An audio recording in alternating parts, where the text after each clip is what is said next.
حکومت کو اللہ تعالیٰ نے یہ قوت ارادی دی اور یہ گائیڈ کیا رب تعالیٰ نے، اور ہم نے یہ کام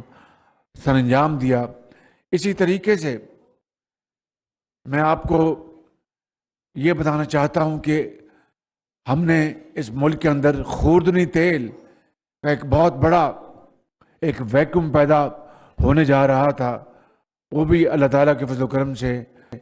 پاکستان اس سے بچ گیا۔ انڈونیشیا کے صدر نے، میں نے ان کو ٹیلی فون کال کی اور انہوں نے مہربانی کی، وہاں پر پابندی لگی ہوئی تھی۔ پھر ہمارے جو وزیر صنعت وہ خود تشریف لے گئے اپنے خرچے کے اوپر، اور جب جہاز وہاں سے شپمنٹ چل پڑی تب وہ پاکستان آئے۔ اس سے بھی الحمدللہ پاکستان یقیناً جو ایک بہت بڑا یہاں پر بحران پیدا ہونے والا تھا، وہ بھی الحمدللہ اس سے پاکستان بچ گیا ہے، اور اب خوردنی تیل کی کوئی کمی نہیں۔ اسی طریقے سے دنیا میں گیس اور تیل کی بے پناہ قیمتیں بڑھ چکی ہیں، اس کے لیے ہم پوری کوشش کر رہے ہیں، لیکن مشکلات بہت ہیں۔ اب جولائی میں چونکہ ہمیں گیس کے جہاز ٹینڈرز کیے، جہاز نہیں ملے کیونکہ وہ سارے کے سارے گیس یورپ نے خریدی، رشیا اور یوکرین کا کرائسس ہے۔ تو اس حوالے سے ہم نے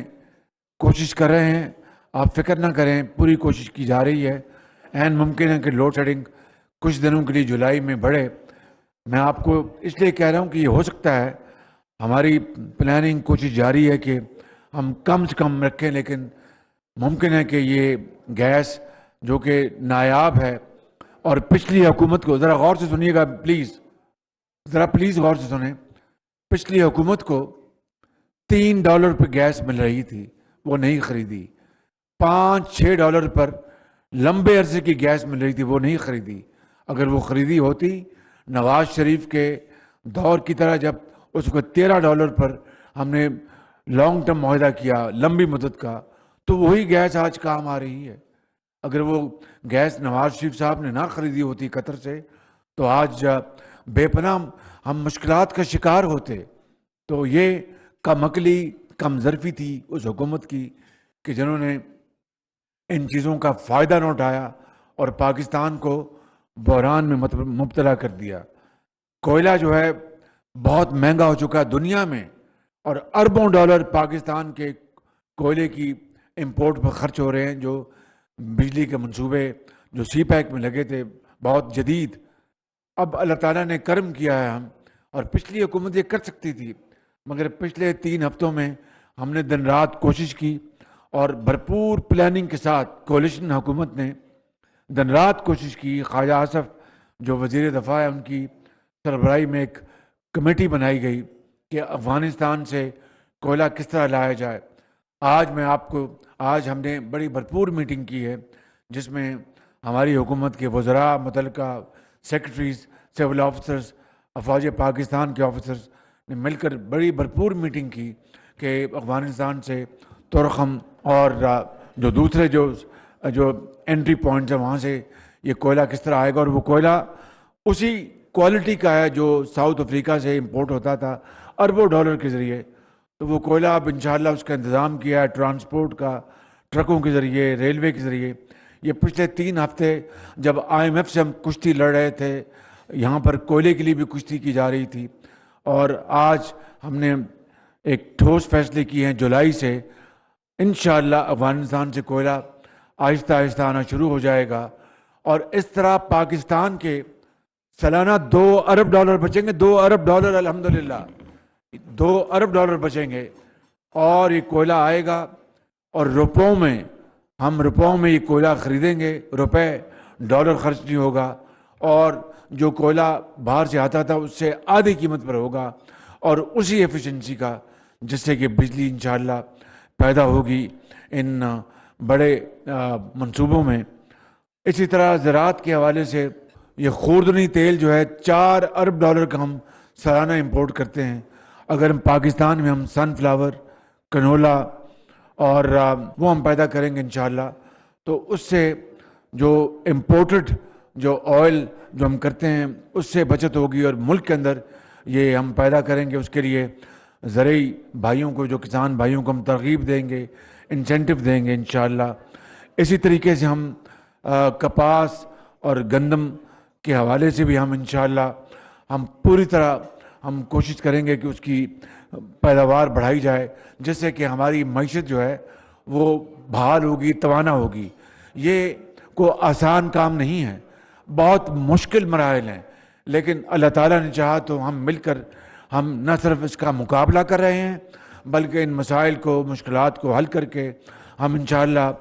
اللہ نے چاہا تو خوشحالی کی طرف قدم بڑھائیں گے، جس میں وقت لگے گا، لیکن شرط یہ ہے کہ ہم دن رات محنت کریں، جس کے لیے کوئی کسر نہیں چھوڑی جا رہی۔ مل کر انشاءاللہ یہ اقدامات، یہ پاکستان کے لیے اللہ تعالیٰ اس میں کرم فرمائے گا۔ مجھے کوئی اس میں شک نہیں کہ اللہ تعالیٰ کی نصرت سے ہم ان مشکلات سے ہم ضرور انشاءاللہ آزاد ہوں گے اور کامیاب ہوں گے۔ شرط یہ ہے کہ ہم کام پر ڈٹ جائیں اور دوسرے جو غیر ضروری کام ان کو ایک طرف کریں اور ضروری کاموں کے اوپر اپنی پوری توانائیاں اور وقت اور اپنا جو اذہان ہے اس کو خرچ کریں گے تو انشاءاللہ جس طرح میں نے آپ کو کوئلے کا فارمولہ بتایا، آپ یقین کریں کہ $2 ارب